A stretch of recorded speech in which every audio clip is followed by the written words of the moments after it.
Bonjour et bienvenue dans ce nouvel épisode de La Chaumière. Hello Fabiola. Bonsoir. Bonsoir. Donc nous voilà pour ce vrai épisode de reprise Mm. au cours duquel nous allons parler d'un sujet alors qui ne touchera peut-être pas tout le monde mais qu'on avait envie d'aborder après cette longue pause parce que la pause est aussi en lien un petit peu, enfin en tout cas, elle a généré un petit peu de questionnement vis-à-vis du sujet qu'on va aborder aujourd'hui. Donc, tout le monde ne chemine pas dans les personnes qui écoutent sur la voie du paganisme déjà. Oui, Euh, Tout le monde sur cette voie païenne ne chemine pas non plus avec des divinités. C'est notre cas toutes les deux, ou ça l'a été. Et surtout, on sait qu'on a eu des échanges l'une comme l'autre avec des personnes aussi qui cheminent sur ces voies. Et on avait envie de parler aujourd'hui de l'abandon, du changement des divinités, alors tutélaires, des divinités qu'on honore le plus, des changements de panthéon, de l'absence un petit peu des divinités qui nous accompagnent au quotidien pour faire un petit check-up pour montrer Mm. un peu à tout le monde tout ce qui peut se passer dans la vie de nos croyances païennes, polythéistes ou monothéistes en fonction des choix et de C'est vrai. chacun et de chacune. Voilà, voilà. Fabiola, est-ce que tu bois quelque chose pour commencer cet épisode Oui, matinal? un café. Voilà. Oui, Désolée. bah.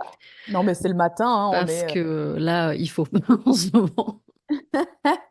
le manque de sommeil. Oh N'a pas oui. disparu pendant cette pause, hein. Nous n'avons pas Non. passé notre temps à dormir. Nous ne sommes pas des ours. Nous n'avons pas hiberné pendant 6 mois. Bah, le On aurait problème, aimé. c'est que bon, on est sur un contexte global, quand même, mondial, économique, social, un peu particulier, hein, on va pas se mentir. Donc, ça n'aide pas à dormir. Voilà. On aimerait hiberner et dormir, mais non, on peut pas. Complètement. Donc Fabiola est au café et pour vous dire, je suis un petit peu dans un mood relativement similaire. Alors je ne bois pas de café. Moi, je suis une accro au thé noir le matin. Sauf que avec la fatigue, les traitements que je prends, etc., je vis un petit peu dans un brouillard permanent. Et j'ai découvert il y a quelques mois un produit qui m'a sauvé la vie, qui est une combinaison de champignons adaptogènes que je bois le matin. Alors, je sais qu'apparemment, il y a plein de gens qui connaissent ça. Moi, ça a été Et une quoi? grosse découverte. Tu connais pas? Mais on peut boire des champignons, je ne connais pas, non? Eh ben, en fait, il y a un truc qui s'appelle les champignons adaptogènes. C'est un mélange de plusieurs types de champignons qui ont des effets propres à la caféine. Donc, tu en as qui sont en lien avec la concentration, qui servent un petit peu à sortir du brouillard Hmm. matinal.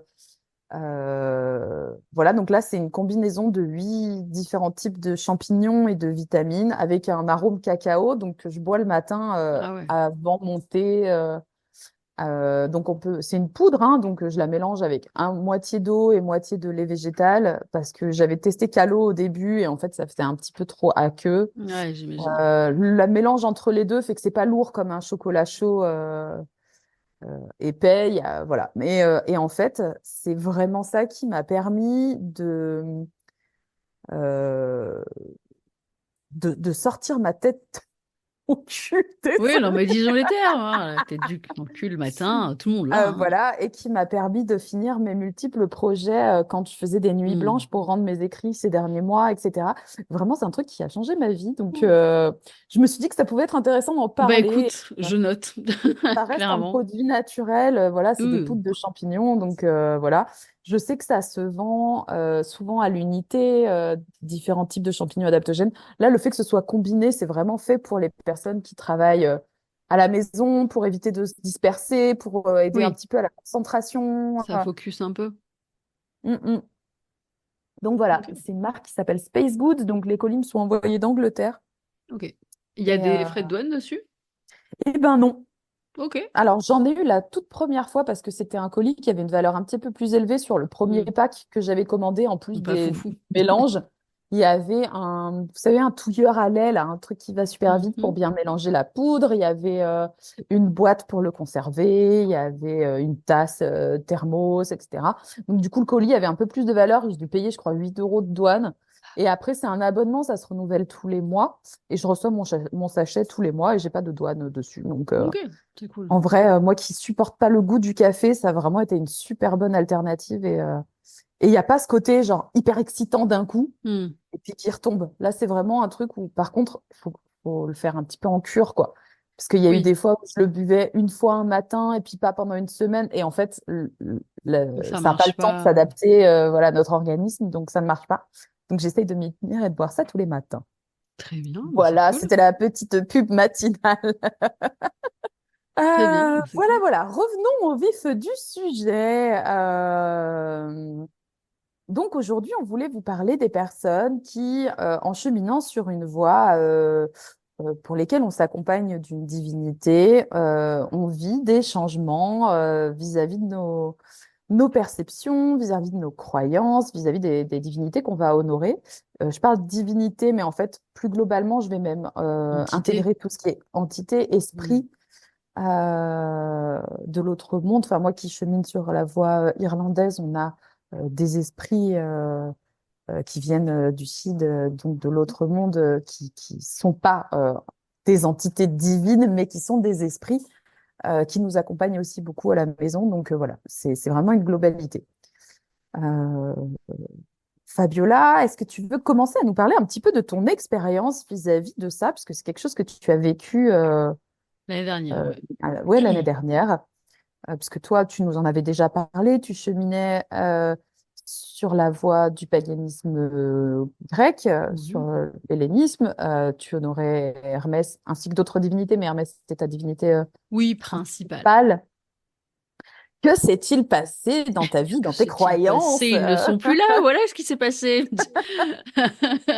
Non, mais oui, bah, j'ai passé quasi 3 ans avec le Panthéon grec de manière très intense, parce qu'en plus, comme je faisais de la vulgarisation et que j'avais un Patreon, c'était genre tous les jours, 24 heures sur 24. Donc ça a été très très intense. Et c'était très cool, vraiment ça m'a apporté plein de choses. Mais ce qui s'est passé, c'est que d'autres entités ont pointé, alors une grosse autre entité a pointé le bout de son nez de manière assez, alors je vais dire inattendue, mais en fait peut-être pas tant que ça. Je crois qu'en fait il y a eu du déni beaucoup, mais je pense que ça concerne beaucoup de personnes, ce truc de on voit pas trop. Alors moi je l'avais déjà dit plein de fois, mais je suis un peu aveugleman, c'est-à-dire que moi les signes, tout C'est clair. ça, voilà, ça met un an à mariner, voilà à peu près en moyenne. Plus je pense qu'il y avait un côté un peu de déni de j'ai pas envie de bouger, j'ai pas envie de changer, ça me saoule, voilà. Et du coup, bon, le problème c'est que parfois on n'a pas trop, enfin c'est pas qu'on n'a pas le choix, mais quand il y a des entités qui se pointent de manière très, on va dire, imposante, au bout d'un moment on est obligé de les notifier quand même, hein, voilà. Et en fait, moi, ce qui s'est passé, ça a été vraiment un peu un enchaînement un peu catastrophique pour moi, parce que du coup, cette entité est arrivée. Et c'était un peu en mode, bon, tout en Panthéon, là, c'est mignon, mais ça doit dégager. Et moi, j'ai dit, bah non. Et mon Panthéon a dit, ah si, si, on s'en va. Et j'ai dit, bah toujours non, en fait, j'ai pas envie. Et en fait, voilà, c'est ce qui s'est passé. En fait, il y a eu une passation de pouvoir, mais moi, j'avais pas trop mon mot à dire. Donc, c'était un peu compliqué. J'étais au milieu de tout le monde et j'étais là, bah pourquoi vous faites ça? Et du coup, en fait, du jour au lendemain, je me suis retrouvée avec un Panthéon que j'aimais par-dessus tout, mais qui se barrait les uns après les autres de manière. Alors ça a été progressif, mais au bout d'un moment, je me suis dit, bah quand même, les deux, trois principaux, si vous cassez, c'est chaud. Et ils m'ont bien fait comprendre que c'était terminado, il n'y avait plus rien à faire pour moi, et que voilà. Alors après, quand c'est comme ça n'empêche pas qu'on peut toujours honorer les divinités qu'on aime, Bien et il n'y a sûr. pas de souci, mais c'est juste que le travail qu'on fait avec eux derrière, donc vraiment le travail de transformation personnelle, en fait, les leçons de vie, etc., qui sont apportées derrière et le cheminement personnel qui est apporté derrière, il est inexistant. Donc, du coup, et moi, je suis quelqu'un qui vit un peu pour le truc aussi de le divin, ça sert à soutenir, à avoir de l'espoir, à prier quelque chose de supérieur parce que ben nous en tant qu'humains on est limité parfois dans nos actions et que c'est compliqué pour nous dans certaines situations. Mais il y a aussi ce côté très transformateur et très connaissance, apprentissage que moi j'aime particulièrement avec les entités. Et c'est pour ça que aussi j'ai accepté ce truc de bon, ok, d'accord, faut que je passe à l'étape supérieure, voilà. Mais ça a été dur parce que ben, j'ai passé 3 ans avec ce panthéon, que moi je me voyais vraiment, genre, passer ma vie avec. En fait, c'est un peu comme si, genre, je me faisais quitter par mon mec, quoi. Genre, un peu ça. Et du coup, il y a vraiment ce côté, bah, en fait, moi, je voyais pas le délire de devoir changer. D'entité comme ça, enfin, j'étais vraiment perdue et je comprenais pas en plus à l'époque pourquoi on m'imposait ça alors que ben moi j'étais bien. Maintenant je comprends parce que ça fait un an que je passe, enfin ça fait un an que je suis avec les autres entités et du coup ça se passe très bien et je pige où je vais.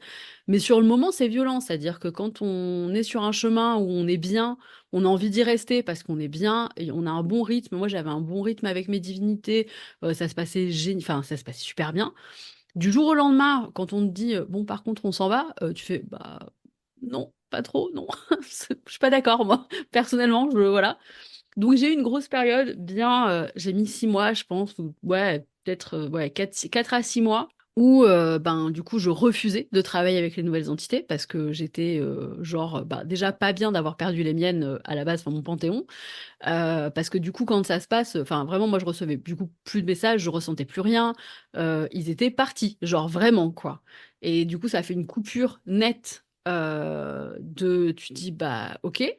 Donc il y a eu ça, plus bah du coup des nouvelles entités avec lesquelles moi j'avais pas l'habitude de travailler et du coup qui étaient sur un truc complètement genre à l'ouest de ce que moi je faisais d'habitude et pas, pas au-delà de ma portée, mais ce que je veux dire, c'est que je me voyais pas toucher à ça. Et du coup, bah, j'étais un peu dans un mode, bah, vous les avez fait partir, je travaillerai pas avec vous. Enfin, ça m'a saoulé, quoi.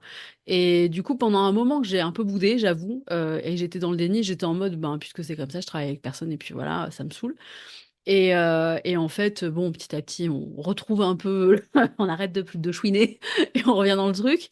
Mais ça a été dur et ça a été compliqué. Émotionnellement, ça a été très dur. Psychologiquement, ça a été très dur. Parce qu'on comprend pas, en fait. Et qu'en fait, c'est très, enfin, je pense que c'était pas si brutal que ça. Je pense qu'il y avait des signes avant-coureurs que je n'ai pas vus, que je n'ai pas identifiés, ou parce que j'ai pas voulu les voir aussi, hein, parce que c'est toujours dur de se dire, ah, mais en fait, il est en train de me dire un peu au revoir, là, quand même. Et en fait, voilà. Et j'ai dû faire un vrai genre deuil entre guillemets de la relation parce que c'était hyper violent pour moi. Enfin, j'avais cette impression d'abandon, genre en mode ah mais en fait vous me laissez, vous en avez rien à foutre quoi. Enfin vraiment. Alors que ça fait j'ai passé 3 ans de ma vie genre dédié mon travail, ma vie à vous et vous vous cassez genre comme ça. Et donc c'était vraiment une injustice pour moi et un truc de, enfin peut-être, enfin est-ce que j'ai fait tout ça pour rien? Est-ce que j'ai passé 3 ans de ma vie dans un truc genre pour R? Et en fait non, absolument pas. Mais c'était compliqué, ouais. Ouais. Moi, je pense à une discussion que j'ai eue avec des personnes qui vivent aussi un petit peu ces transitions en ce moment, alors que ce soit un changement de divinité, une divinité qu'on a honorée pendant longtemps, à qui on s'est consacré complètement, qui décide de s'en aller et en plus derrière de vivre des changements, par exemple de panthéon, de ressentir Mm. des énergies de divinité avec lesquelles on cheminait pas du tout, Ouais. sur des croyances qu'on n'avait pas forcément à ce moment-là. Ouais, ou alors Euh, qu'on a appréhendé, mais genre de hyper loin, et on sait que c'est ouais, là, mais bon, voilà, on n'est pas dedans, quoi. complètement. Il y a plusieurs choses qui se dégagent de ces sensations. Le sentiment d'abandon, Ouais. déjà, qui est très, très dur à vivre parce que tu parlais de rupture amoureuse. Je pense qu'il y a ce côté où on s'est donné à 100% à ces entités, à ces divinités. C'est vers elles qu'on se tourne quand on prie, Mm. quand on va pas bien. C'est à ces divinités-là qu'on fait des offrandes. Il y a des personnes qui même peuvent lancer des mentorats pour faire euh, d'elles leur divinité tutélaire Ouais. complètement. Euh, et puis, ben, en fait, d'un coup, on se retrouve à se dire, ben, il y a ce truc de un peu de rejet. Pourquoi ils veulent plus de moi, en fait? Pourquoi ils veulent Ouais, plus ça m'accompagner? rétro-pédale et on sait plus, Ouais. quoi. Alors après, il faut aussi relativiser les choses dans le sens où on est des humains, hein, on n'a pas la vision globale. C'est aussi une histoire de ressenti, c'est une histoire de perception qu'on peut avoir. Comme tu disais si bien au début, rien n'empêche de continuer de leur faire des offrandes, de Mm. continuer de les remercier parce que c'est des périodes où ils sont apparus dans nos vies où c'était une nécessité. Et Ouais. il y a eu ce questionnement-là aussi de se dire, est-ce que c'est correct de changer de panthéon de croyance, par exemple? Mais bah justement, on est humain et il faut mettre les choses sur un pied enfin, relativiser les choses dans le sens où on n'est pas la même personne qu'on était quand on a commencé notre cheminement avec tel ou tel esprit ou divinité ou entité. Notre vie n'en est plus au même endroit et on le voit dans toutes les mythologies, il y a des esprits, il y a des entités qui sont là pour tisser un petit peu notre cheminement. Euh, on peut se dire qu'il y a un plan divin. Alors, pour moi, le libre arbitre restera Oui. toujours important, mais si on perçoit des choses, si on se sent accompagné par des divinités qui ont des caractéristiques très précises à certains moments de notre vie, c'est peut-être parce que c'est à ce moment-là qu'on avait besoin de ressentir ces choses-là et que notre évolution personnelle fait que c'est normal d'avancer et c'est normal que si on n'a plus ce besoin-là d'être accompagné pour les choses pour lesquelles ces entités nous ont accompagnés à ce moment-là, eh ben, euh, c'est pas grave. Parce qu'en tant qu'humain, on a besoin de croire en quelque chose, on Mm. a besoin de se sentir guidé, de se sentir accompagné. Sinon, dans ces cas-là, en fait, on n'est pas croyant, on est athée. Il y a des gens qui vivent très bien comme ça, qui n'ont pas ce besoin-là d'être accompagnés par une puissance supérieure. Dans le monothéisme, on le voit bien, les gens, les personnes catholiques, musulmanes, etc., elles vont tout de suite se tourner vers la prière quand elles ont besoin d'un accompagnement, de se sentir soutenues, de relativiser des choses graves qui vont se passer dans leur vie. Le paganisme, le politisme, c'est la même chose, hein, faut pas. Mm. Et ben voilà, le fait de cheminer avec des divinités qui ont des caractéristiques plus, comment dire. Par exemple, on prend dans le catholicisme, Dieu est grand, Dieu est puissant, il est là pour tout. J'ai envie de dire que dans le paganisme, on va se tourner vers des divinités qui ont des archétypes un petit peu plus précis. Euh, Moi, je chemine avec la Morrigan, par exemple. Il y a un côté guerrier, il y a un côté retour de sa souveraineté personnelle, il y a un côté aussi sorcier, etc.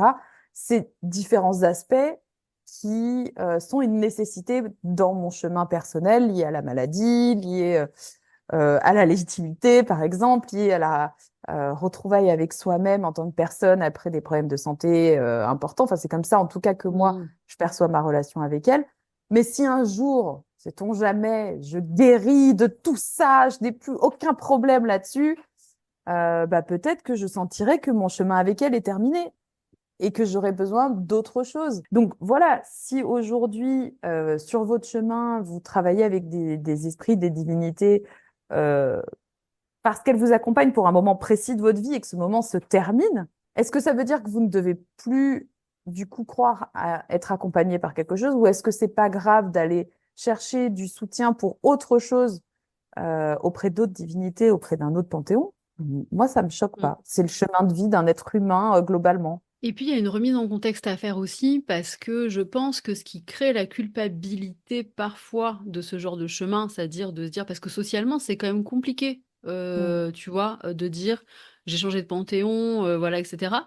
Parce que, en fait, les personnes qui, autrefois, vivaient avec ces panthéons-là, étaient, dans leur culture, partageaient peu d'autres, on va dire, religions, entre guillemets, par exemple, alors il y a eu des échanges commerciaux, etc. Je dis pas, mais ce que je veux dire, c'est que nous, on a un accès à l'information et à la culture des autres bien plus large et bien plus étendu que ce qui se faisait à l'époque. Donc forcément, nous, on baigne pas dans une culture, mais dans beaucoup de cultures. Et on a accès à ces cultures de manière plus ou moins libre. Mais ce que je veux dire, c'est qu'on a quand même beaucoup plus de renseignements sur le paganisme de manière générale et sur le polythéisme de manière générale.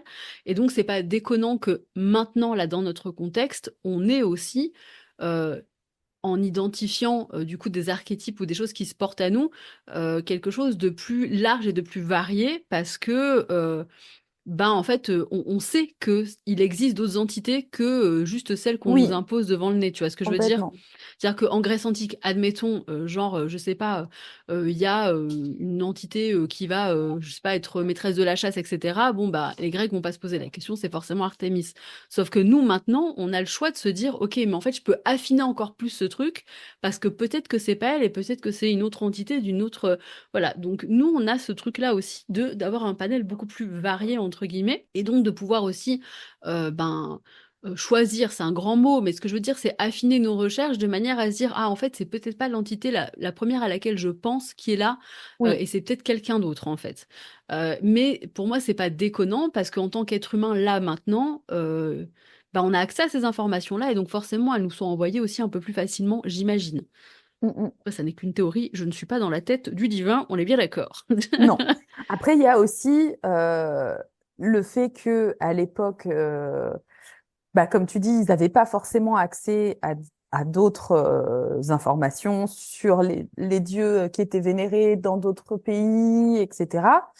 Maintenant, quand on regarde bien, on retrouve des archétypes de certaines divinités qui sont les mêmes en fonction Oui, de différents complètement. territoires Mm. et on n'est pas suffisamment aujourd'hui informé pour se dire que si ça se trouve, c'est pas les mêmes entités qui portent des noms différents en fonction Ouais, des ouais. différents territoires. L'autre jour, on en parlait, je te prenais l'exemple des divinités gréco-romaines qui ont des caractéristiques qui sont relativement proches avec des noms différents parce que c'est deux pays différents, mais on prend Oui, il y a des liens qui se font entre les deux. voilà, on prend Hermès et Mercure. Mercure, ouais. Voilà, ça reste des divinités qui sont globalement honorées de la même façon, qui ont des caractéristiques qui Ont sont les grosses mêmes fonctions. Et après, voilà. effectivement, ça se Mm, sépare un mm. peu, voire même beaucoup.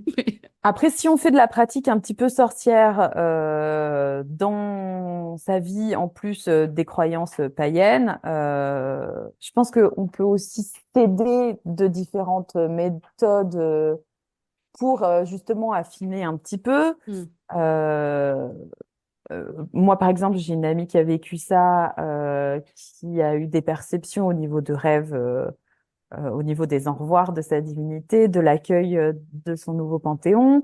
Il y a aussi le très bon livre de Fronox, Arpenter le chemin des dieux, qui, Indispensable. oui, pour toutes les personnes qui ont envie d'avancer sur ces chemins Hmm, de hmm, hmm. croyance avec les esprits, les divinités, qui dedans a mis différents modèles de tirage de cartes pour justement arriver à détecter Hmm. quelle est l'entité qui s'adresse à nous, ou qu'on perçoit en tout cas, qui a aidé beaucoup de gens que je connais à affiner un petit peu justement les perceptions qu'ils avaient et à se construire un petit peu mieux au niveau des relations qu'ils voulaient mettre en place avec le divin. Donc voilà, il y a pas mal de choses à faire Hmm. Ne pas se pour... précipiter aussi, ça Oui, c'est important, complètement. c'est prendre le temps, vous avez le temps, il y a zéro souci là-dessus. Ne vous précipitez pas et ne voilà.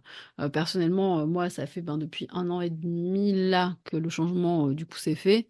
Je commence tout juste à commencer à relationner avec les deux entités qui sont présentées. Donc voilà, enfin, faut prendre le temps, vraiment. Mm, mm. Et toujours dans cette même vibe, il y a aussi tout ce qu'on peut vivre quand on honore une divinité, qu'on l'a beaucoup senti pendant un temps Mm. et qu'on ne la sent plus pendant une période donnée. Il y a différentes choses là-dessus. Il y a ce sentiment où, encore une fois, on peut se sentir un petit peu abandonné Il y a un sentiment de en se solitude disant, assez impressionnant ouais, qui s'impose hein, quand même. je pense que c'est comme tout, il faut aussi relativiser et pas se précipiter en se disant, OK, bah ma divinité est partie. Qu'est-ce que je fais? Où j'en suis? Mm. Je suis seule au monde. Je Est-ce que range. je vais voir quelqu'un d'autre? Voilà. Oui. Euh, Déjà, je pense qu'il faut aussi bien pas oublier que les dieux sont pas sur le même plan que nous, hein. que nous, nos petites vies de mortels euh, font que parfois, on a notre esprit qui va être plus distrait, donc nos perceptions peuvent être amoindries, que notre esprit peut être préoccupé au point que, en fait, faut pas oublier notre vie de moldu Ouais, et qu'il y a des priorités pour continuer de faire marcher sa vie. c'est ça. Des fois, c'est pas le Euh, moment, en fait. c'est ça, tout simplement. Rien ne vous empêche de continuer de prier si c'est quelque chose qui vous aide en termes de soutien. Rien ne vous empêche de continuer de faire des offrandes à cette divinité qui vous a accompagné. Et même si aujourd'hui vous sentez pas sa présence en permanence auprès de vous, ça ne veut pas dire que vous n'avez pas à la Mm. remercier pour ce qu'elle vous a apporté précédemment. Et il y a aussi le fait de apprendre à légitimer le fait de faire des offrandes à des divinités qu'on ne ressent pas particulièrement comme des divinités présentes au quotidien dans notre vie, Oui.